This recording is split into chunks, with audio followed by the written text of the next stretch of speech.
Men vil du starte, Ejner?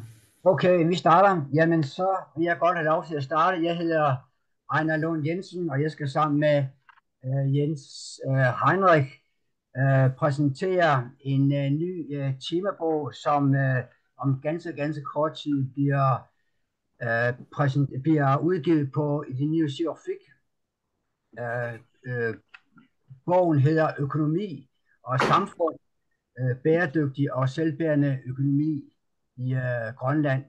Det er ikke sådan en økonomisk lærebog eller en økonomisk teoretisk lærebog. Den tager direkte udgangspunkt i den grønlandske dagligdag og de grønlandske politiske beslutninger, som er taget omkring økonomien.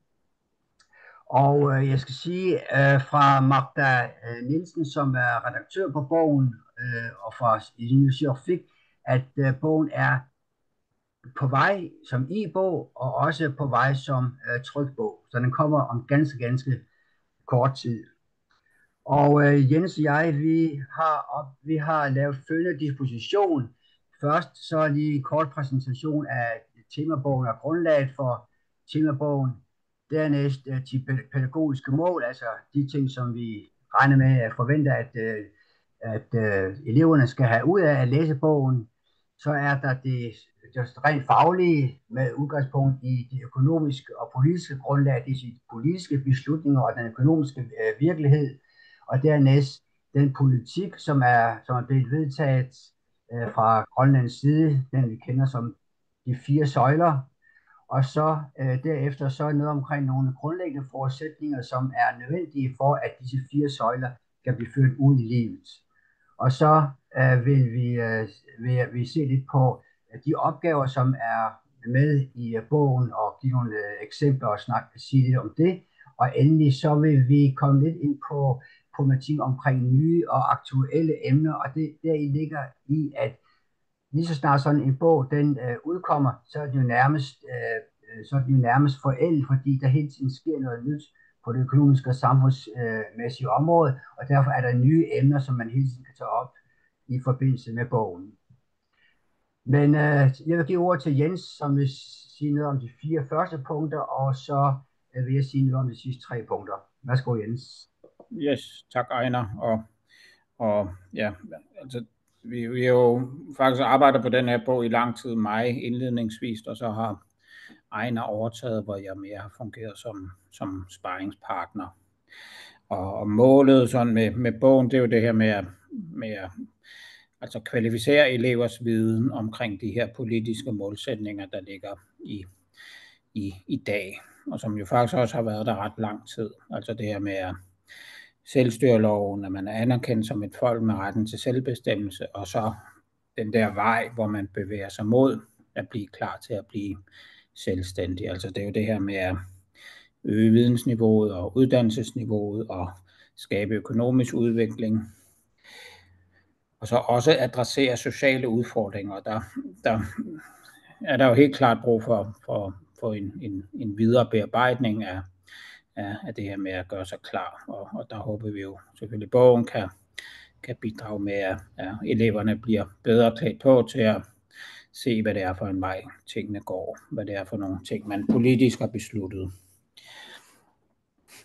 Altså noget af det er jo også, som vi også kommer ind på, det er jo det her med relationer ud i verden, og der kan man jo sige, som tingene har været siden januar, har de været en hel del anderledes, end de plejede at være.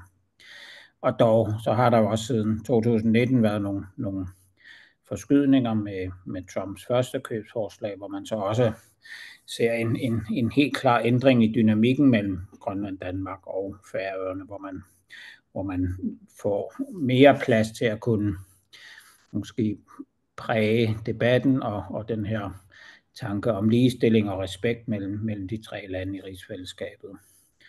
Altså senest er der jo blandt andet været omkring forsvarsinvesteringer og forsvarsforliget, og så har der jo også været en række andre danske ministre oppe og ja, med en masse penge til de områder, de nu har ansvaret for. Og det er jo også med en række muligheder, også i forhold til omverdenen, i forhold til EU, i forhold til andre store potentielle investorer i projekter i Grønland. Så det er jo en meget spændende tid, og der er jo helt klart nogle ting, som peger fremad, som kan skabe grobund for den videre økonomiske udvikling. Der er jo selvfølgelig også en masse arbejde, man skal gøre fra Grønlands side, og det satser vi jo selvfølgelig på, at også sker. Jeg skal lige høre, Jens, kan du bladre, eller skal jeg bladre for dig? Ja, du må gerne bladre, eller jeg kan måske lige nævne det her med, at altså det der er brugt som information til bogen, er jo Inatsisartut og Naalakkersuisuts beslutninger, og så er der jo fra Grønlands Statistik blandt andet, og så er der også en hel del brug af oplysninger fra artikler i dagspressen. Og det er jo som Ejner nævner, er det jo også en af de ting, hvor man kan altså opdatere, hvad det er, der sker på området i form af nye artikler. Ja, hvis du skifter, Ejner. Ja. Og som nævnt, allerede det her med, altså har jeg nævnt omkring det her med at give en eller anden form for indføring for eleverne i de der økonomiske prioriteter, der ligger fra Naalakkersuisuts side, og hele tiden med den der slutmålet om at nå selvstændighed, og man skal kunne klare sig økonomisk, man skal skabe en stærkere økonomi, så man kan klare sig selv. Og der er det jo relevant, når man lever i demokrati selvfølgelig, at elever er i stand til at vide mange af de her ting, som foregår på det plan. Ja, vil du skifte? Og der er jo kigget på den her, altså hvordan økonomien ser ud i Grønland, og den her samfundskage, hvor der jo selvfølgelig er tilskud fra i form af bloktilskud, der er skatter, der er også et tilskud fra EU, som nu også ser ud til at blive forøget her med ny aftale for de kommende 7 år. Men altså, der er jo helt klart det her med, at man skal fra Grønlands side skabe en styrket økonomi på en række fronter, og der er det jo de her forskellige søjler. Det er altså også inden for fiskeri, turisme, mineralske ressourcer, vandkraftværker, datacenter, altså i det hele taget det her med, at man imødegår den skrøbelighed, som der ligger i, at man primært tjener pengene på fiskeriet.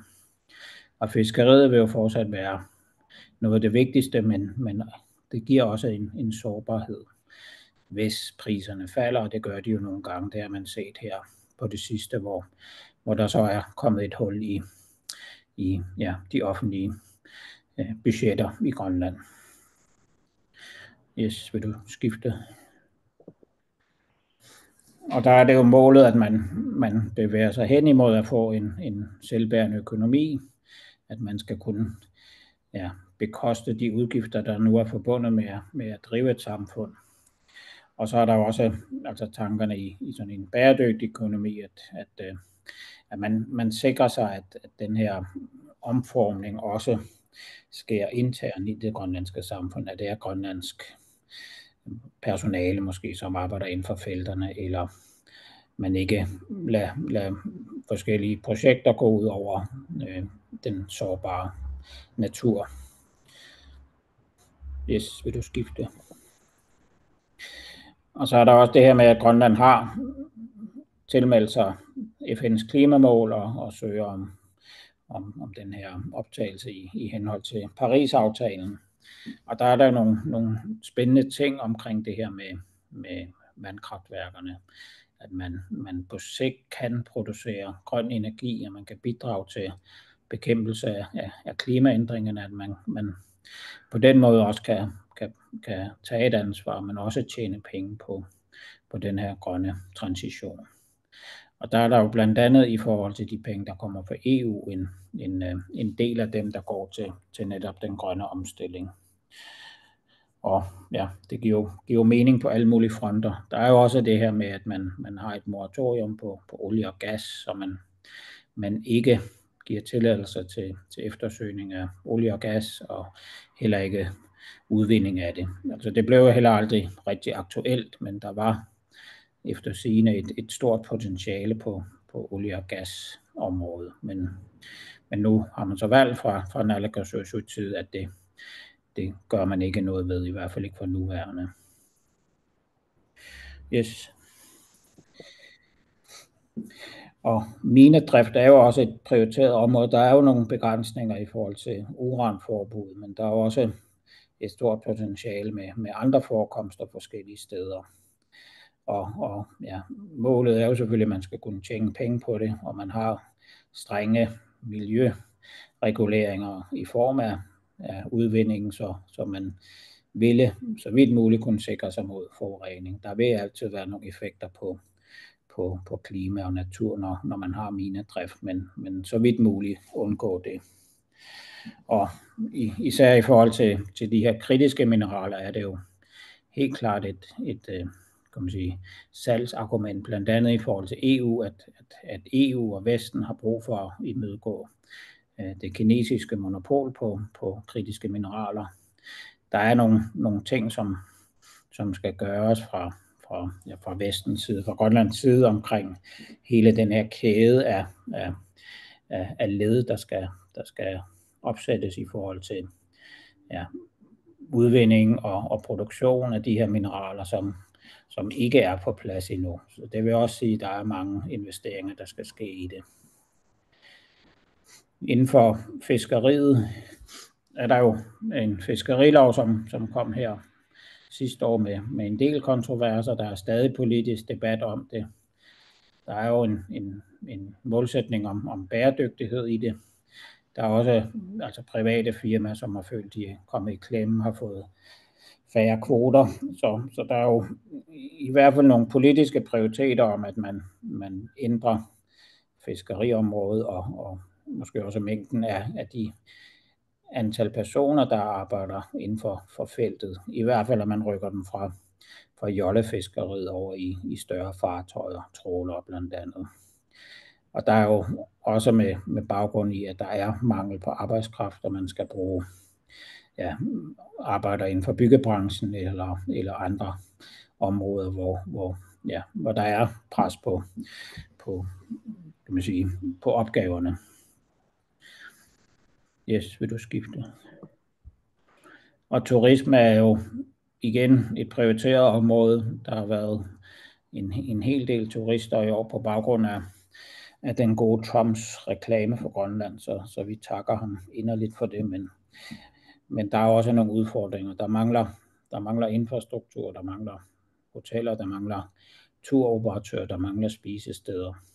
Så det er noget, der skal arbejdes på, og der er jo så også en turistlov, som blev vedtaget her sidste år, som sætter nogle begrænsninger på altså hvem der kan eje virksomheder inden for feltet. Det er helt klart et område med stort potentiale, men også hvor der skal postes penge i forskellige dele af det. Og forhåbentlig kan man få en positiv udvikling på den front, hvor man så også kan generere indkomst fra Grønlands side. Yes. Og så er der jo landbaseret erhverv. Der er landbrug i Sydgrønland, som genererer produkter. Der er også noget fårehold, og der er kvægbrug, der er rensdyrhold. Og der kan man jo måske diskutere i, om klimaændringerne egentlig gør det lettere at udvikle de her erhverv endnu mere. Jeg sidder i noget, der hedder Uddannelsesråd, og der er jo helt klart nogle ting, man kan gøre omkring uddannelsesfronten, hvor man bedre fra Grønlands side kunne gøre sig klar til det her omkring selvforsyning, og man kunne udvikle yderligere på den forholderskole, der ligger i Sydgrønland. Måske forsøgsstationen i Upernaviarsuk kunne også spille en endnu større rolle. Og jeg er lige for tiden i Island, og der er der i hvert fald nogle gode eksempler, man kan prøve at forme udviklingen efter i Grønland også. Yes, vil du skifte, Ejner? Ja, det vil jeg, og så tror jeg, vi går over til det, jeg skal sige nu. Ja, men så tak til Jens, så vil jeg tage over. Og det, som Jens de har fremlagt her, det er sådan ligesom den økonomiske politik og de forudsætninger, som ligger som ligger under den økonomiske politik, og de beslutninger, som er taget af for eksempel politikerne i forskellige sammenhæng. Og det, jeg så vil sige lidt om nu i første omgang, det er det, som vi har kaldt for de grundlæggende forudsætninger. Det er altså nogle ting, som er nødt til at være til stede for, at den økonomiske politik overhovedet kan lykkes. Hvis ikke de her nødvendige forudsætninger er til stede, så vil den økonomiske politik ikke lykkes, og så vil man ikke opnå de mål, som man har sat sig. Det første af de her, der er 4 områder, som vi har taget med i bogen og diskuterer i bogen. Det første område, det er infrastrukturen. Og infrastrukturen, det er jo ligesom det, der binder hele samfundet sammen. Det er sådan noget som lufthavne, som vi ser på billedet her. Det er havne, det er sundhedsvæsen, det er kommunikation, det er internet osv. Alt det, som er nødvendigt dels for at binde samfundet sammen, for at man kan kommunikere med hinanden, men også for at de økonomiske aktiviteter har en mulighed for ligesom at komme ud over rampen. Så infrastrukturen er overordentlig væsentlig. Det næste, som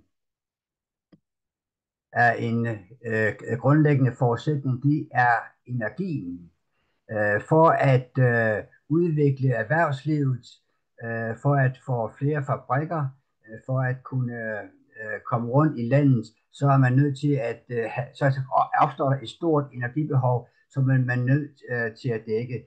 Det bliver dækket på nuværende tidspunkt, dels ved det, man kalder for fossile brændstoffer, altså olie, gas, diesel osv., og dels med energi fra vandkraft. Og der har Grønland jo en enorm fordel ved, at der er meget store muligheder for at udvikle vandkraft, udvikle energi via vandkraft. Og vi ved jo allerede, at stort set al energi, som kommer til nu for eksempel, det kommer fra et stort vandkraftværk. Alligevel så er der nogle problemer på det her område, som går imod den her vedtagne politik. For eksempel så 80% af den energi, der bliver brugt i Grønland, den kommer faktisk fra fossile brændstoffer. Det er olie, og det er diesel. Og det er jo imod den politik omkring bæredygtig økonomi, som man har vedtaget i Inatsisartut. Så der er en udfordring for de grønlandske politikere der i at få så meget energi over fra fossile brændstoffer til kraftværk. Og et af de store problemer i det er, at meget af energien går jo til fiskeriet, til fiskebådene, og det er ikke sådan lige at lave om til bæredygtig økonomi. Og desuden så kan man heller ikke, selvom der ligger et vandfald i nærheden af nogle bygder eller af byer, så er det ikke nødvendigvis økonomisk bæredygtigt eller selvbærende at lave et vandkraftværk, fordi omkostningerne med at lave vandkraftværk er så dyrt, og så risikerer man i stedet for at komme i en situation, hvor man så skal give støtte til den strøm, der bliver fremstillet. Så det viser, hvor kompleks situationen er. Man kan ikke bare skifte over fra det ene til andet. Der er en lang række problemer, som man skal tage stilling til, før man tager den endelige politiske beslutning. Og så er der ud over infrastruktur og energi, så ser vi også på uddannelse. Uddannelsen er fuldstændig nødvendig for, at man kan udvikle samfundet i en bæredygtig og en selvbærende retning. Man kan sige, at uddannelse er simpelthen nødvendig for at samfundet kan være produktivt. Det gælder ikke kun uddannelse fra Ilsum-Sarfik, som vi ser på billedet her. Det gælder alle former for uddannelse. Og det starter allerede i folkeskolen. Og et af de problematikker, som vi tager op i bogen, det er problematikken omkring hvor mange der kommer ud af folkeskolen uden en egentlig færdig uddannelse, kan man sige, i hvert fald hvor de ikke har bestået folkeskolens afgangsprøve. Og det giver et meget stort spild i arbejdskraften. Det betyder, at der er mange, som ikke får nogen uddannelse, og uddannelse er i mange tilfælde forudsætningen for at få et job. Så denne reserve, som virkeligheden ligger og burde være på arbejdsmarkedet, er et af de problemer, som man skal løse for at nå frem til en selvbærende og bæredygtig økonomi. Også fordi det blandt andet betyder, at man er nødt til at få arbejdskraft udefra, og arbejdskraften udefra er dyr, ikke kun i lønninger, men også i transport, boliger osv. Så derfor er et samfund, som vil udvikle sig økonomisk, også nødt til at have en veludviklet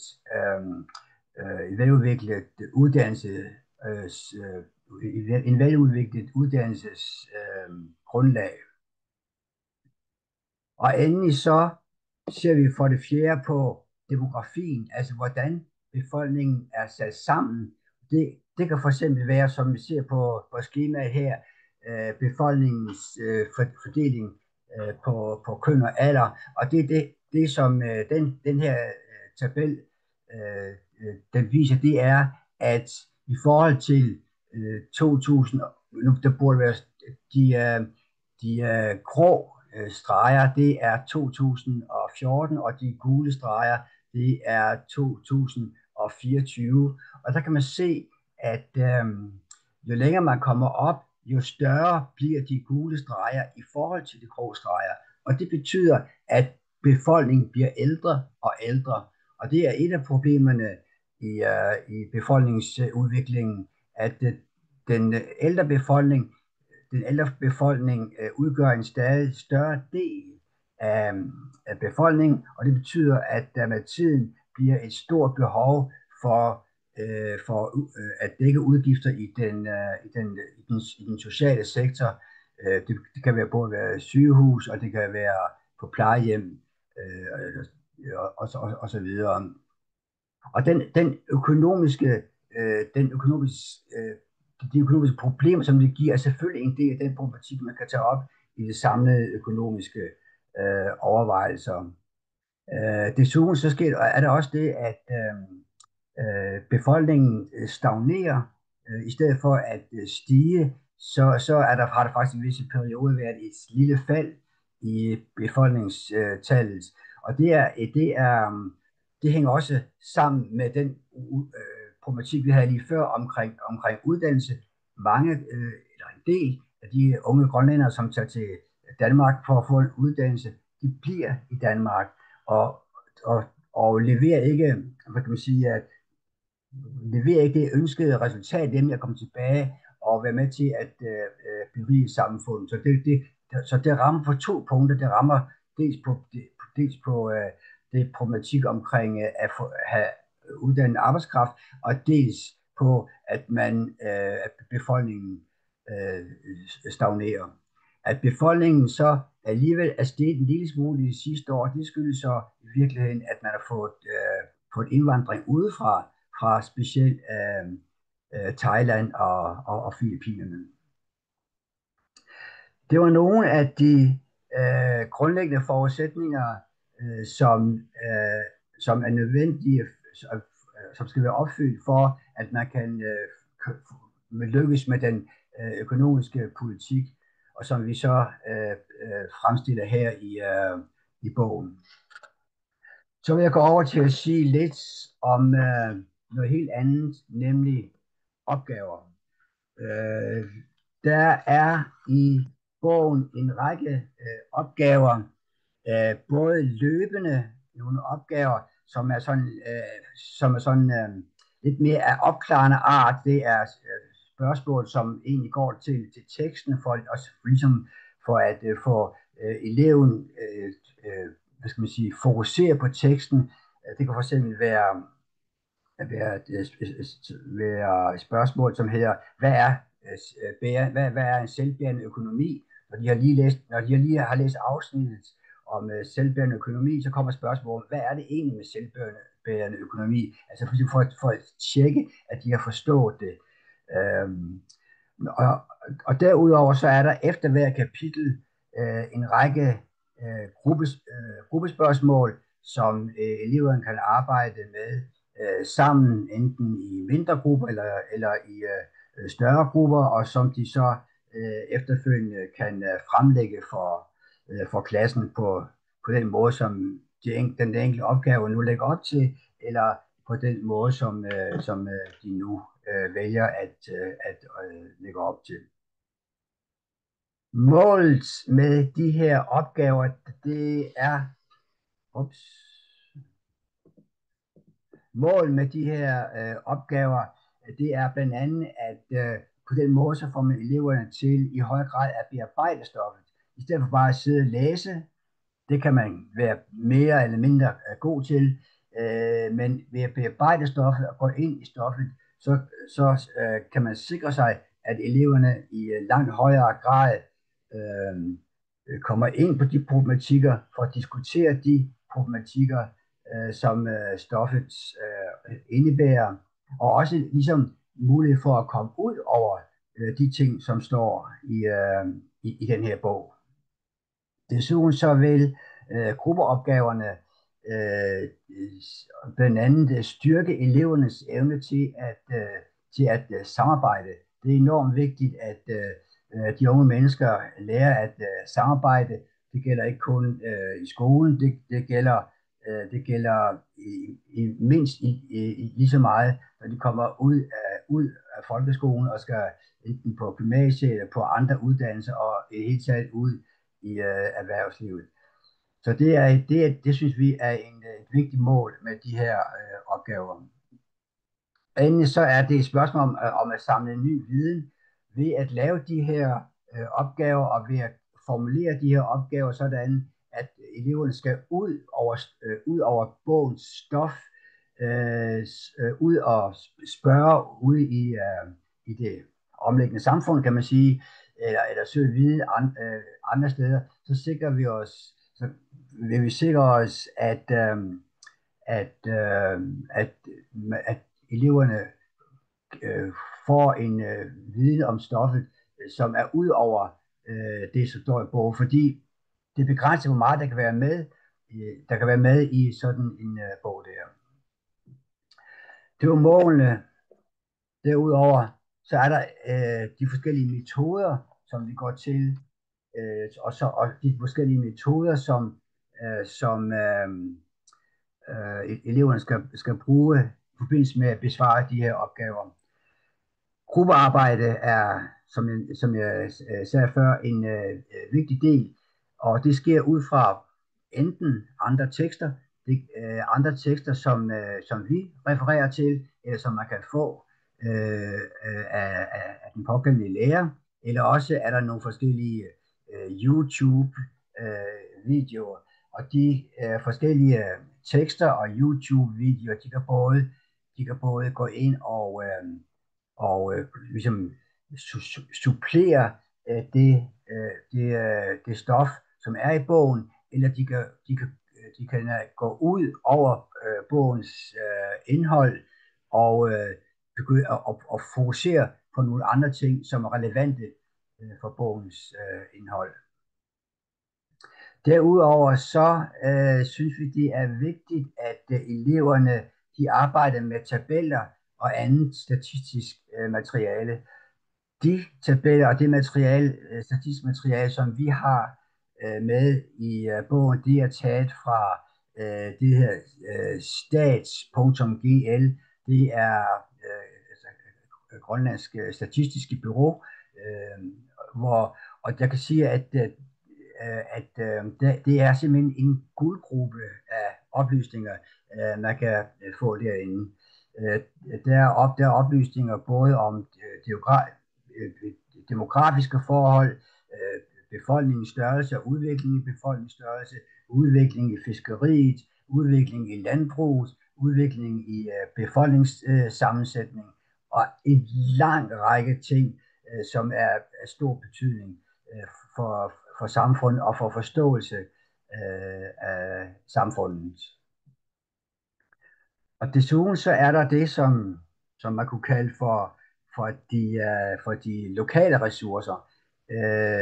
Det vil sige, at eleverne ligesom, i stedet for at kun at sidde med stoffet i bogen, der skal de også ud i den by eller den bygd, som de bor i, og samle oplysninger der.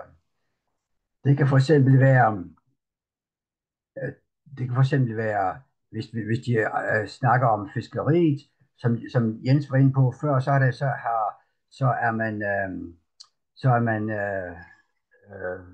har man lavet en ny fiskeripolitik, og der er det oplagt at komme ud og snakke med fiskerne om, hvad de synes om det.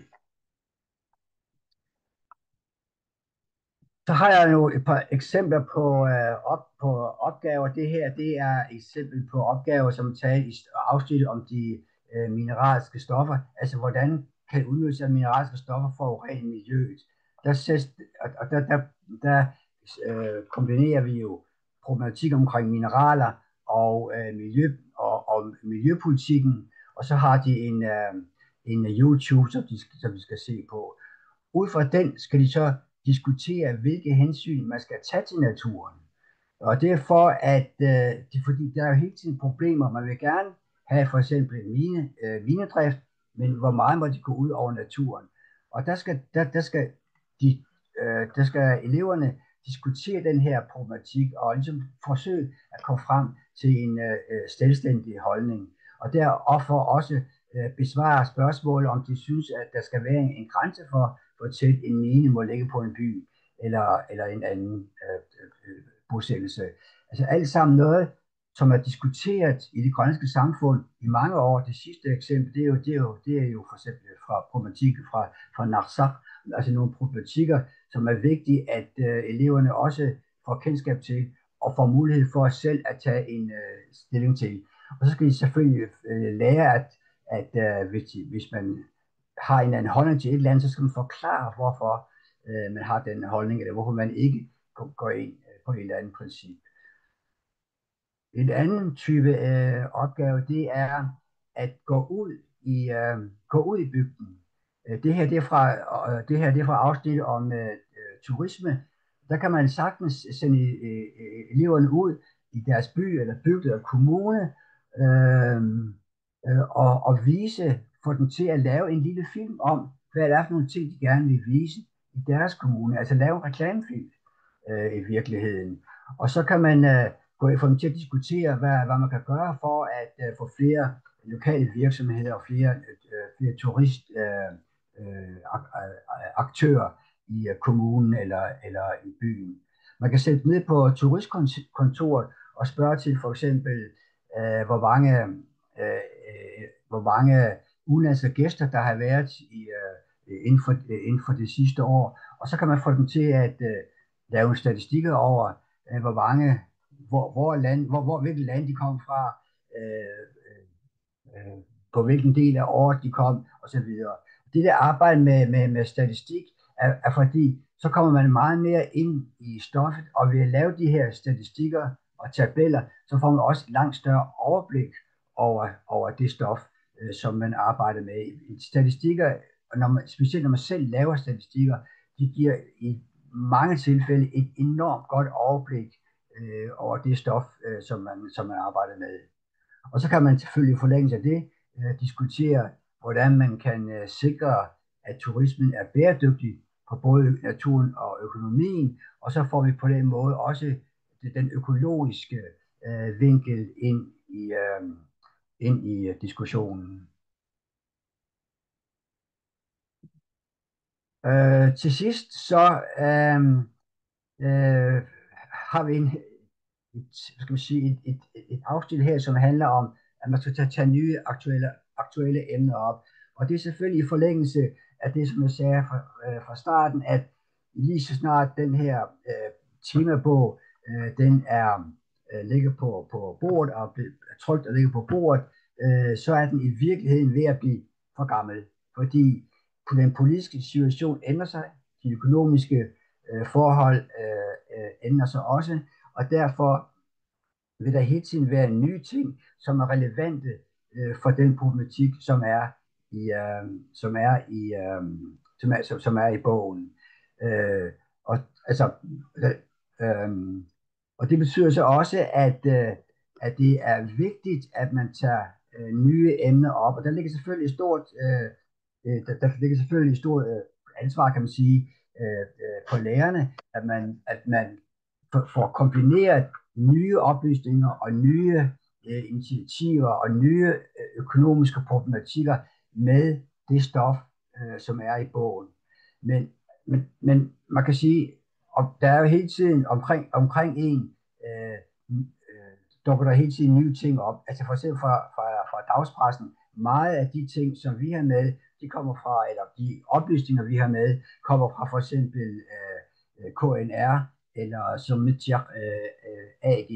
Og der kan man, hver gang der kommer artikler, digitale artikler, men for så vidt også i som AG, og det var virkelig tit, altså den trykte presse, så kan man tage disse nye problematikker med ind som en del af undervisningen. Det samme drejer sig om, det gælder valgmateriale. Når der er valg, er der jo en hel masse nye økonomiske, samfundsmæssige problematikker, som bliver vendt i valgkampen, og der vil det være oplagt at tage valgmateriale med ind og diskutere det fra forskellige synsvinkler. Det kan også være forslag fra kommunalbestyrelsen om den ene eller den anden ting, eller forslag fra eller fra de enkelte partier. Det der så ligesom er vores ønske eller håb, det er, at man i den her, når man tager de her nye emner op og tager dem med ind i undervisningen, at man så kan bruge vores temabog som en form for grundbog. I bogen er der jo en række oplysninger om nogle faste begreber som selvbærende økonomi, bæredygtig økonomi, de 4 søjler osv. Og så som ligesom man kan tage de dagsaktuelle problematikker og sætte dem op i mål. På den måde håber vi, at grundbogen kan bruges til en kombination af grundbog og de helt aktuelle problemstillinger.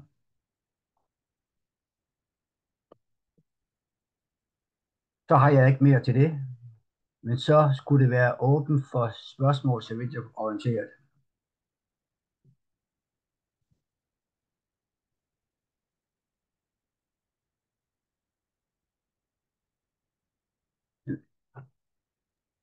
Tak. Kan du høre os? Ja, jeg kan høre jer. Jeg ved ikke, om Jens er med. Jeg er ikke sikker på, jo, han er der. Jeg er med. Ja, det er godt. Men Ejner, du kan måske lige fortælle, hvor billedet er fra, fordi det er der en lidt sjov historie med.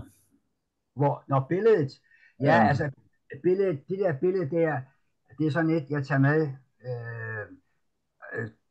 ofte, fordi at når man holder sådan en foredrag, så kommer der sådan lidt tørre ting, og så er det meget rart at slutte af med sådan en fantastisk natur, som vi ser her. Og så er der også det specielle ved det, at det vi ser her,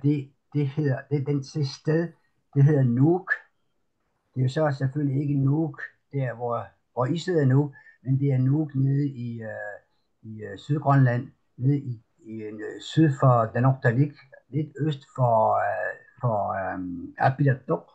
Der ligger et næs, som så hedder Nuuk, og hvor der indtil 1950 også var en lille boplads, som hed Nuuk. I kan se de grønne pletter, som I kan se rundt omkring, det er levn af boliger, altså tørveboliger, som folk boede i indtil 1950. Så som en del af den modernisering der fra 1950 af, så blev Nuuk nedlagt, og befolkningen flyttede til dels Apiatok, dels til Nanortalik. Så det er Nuuk, men et andet Nuuk end der, hvor I sidder. Yes, korrekt. Er der spørgsmål herfra? Aberut Saraftaraffa. Ja, han er taraf. I den mor, kan du... Ahlan og qara imas. Kan I høre i den mor sige? Det er meget lavt. Han snakker højt.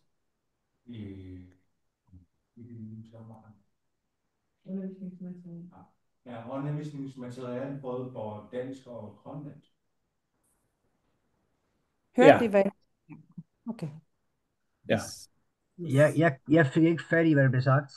Om det er både på dansk og grønlandsk jeres undervisningsmateriale. Ja, det er det. Yes. Altså Iliniusjorfik laver altid dobbeltsproget materiale, og som regel i samme udgivelse, så det er samme udgivelse med både dansk og grønlandsk. Yes. Aslame. Vi glæder os til at læse bogen. De glæder sig til at læse jeres bog.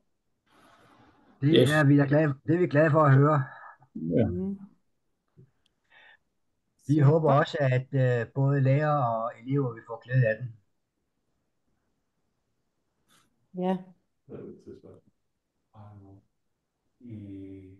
Har I tidligere udgivet andre bog eller undervisningsmaterialer her i Grønland?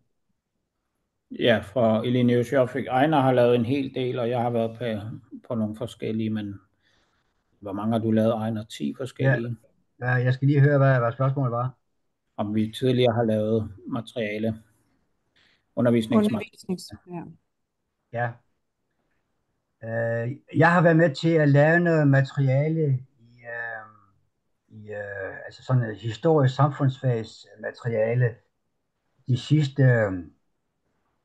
15-20 år eller sådan noget, og har lavet materiale, som sådan set dækker helt fra første klasse og så op til 8. og 9. klasse. Og det er alt sammen i den Nusjorfik sammenhæng.